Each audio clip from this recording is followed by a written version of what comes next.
How many people in your immediate environment, those people who are in your sacred circle, represent people who are on the same mission as you?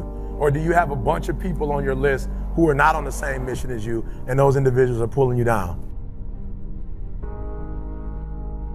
E.T., how do you do what you do? I have cut off the people who are not on the same mission with me, and yes, they are very upset, and yes, they said some nasty things about me, but guess what? I cut them off anyway, and I've surrounded myself with people who have the same values, who have the same mindset, and people who want to accomplish what I want to accomplish.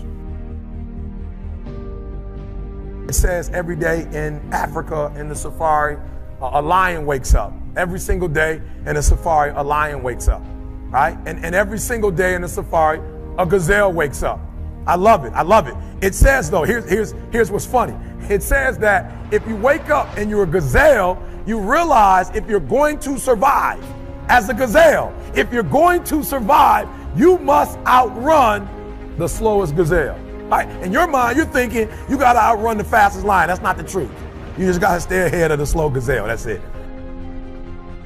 Right? So every single day when you wake up, whatever it is that you do professionally, you better make sure you're not in the back of the pack. You better be as close to the front, if not up front, as possible, because every single day when the lion wakes up, it's only one thing on that lion's mind, and that is catching the gazelle that couldn't keep up. What the gazelle realizes is that the way it operates, that the way it performs, that the way it goes about its daily business is contingent upon life and death. That if that gazelle does not do what he or she is supposed to do, it will be eaten by a lion. The story says that even if you are a lion and you have the advantage, that when the sun comes up, if you are a gazelle or a lion, you better get to running. Because if you are a lion, a gazelle is still not going to come to you and say, just eat me. No, you better hear what I'm saying, because there's those of you in this room, you're past the mark that Glenn is talking about, and somewhere in your mind, you're thinking they're not talking to me, they're talking to somebody else. And no, you have to understand, I don't care how deep you are as a lion.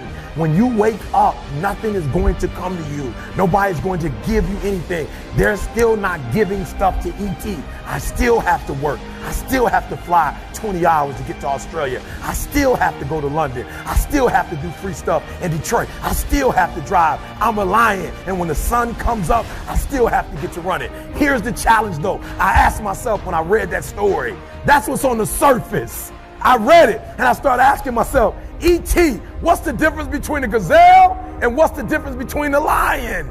What's the difference? I know that they're wired differently, but what's the difference? And what I discovered is that the gazelle is running from something.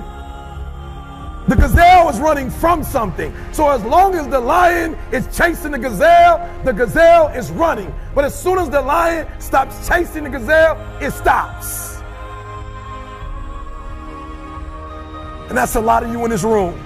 That's a lot of you in this room. You will run. You'll do what you're supposed to do. As long as you're getting pushed, as long as you're getting motivated, as long as somebody is encouraging you, as long as somebody's coaching you, as long as somebody's pushing you, as long as somebody's prodding you, you're doing what you're supposed to do. As long as somebody's calling you, as long as someone is enticing you, as long as somebody's giving you rewards, you're moving. But as soon as that stops, you stop. I asked myself the question about the lion, and I said the lion is not running to be rewarded. The lion is running to eat. Every single day, the lion is running to eat, because the lion realizes when he kills the gazelle, not only does he eat the gazelle, but he brings it back home.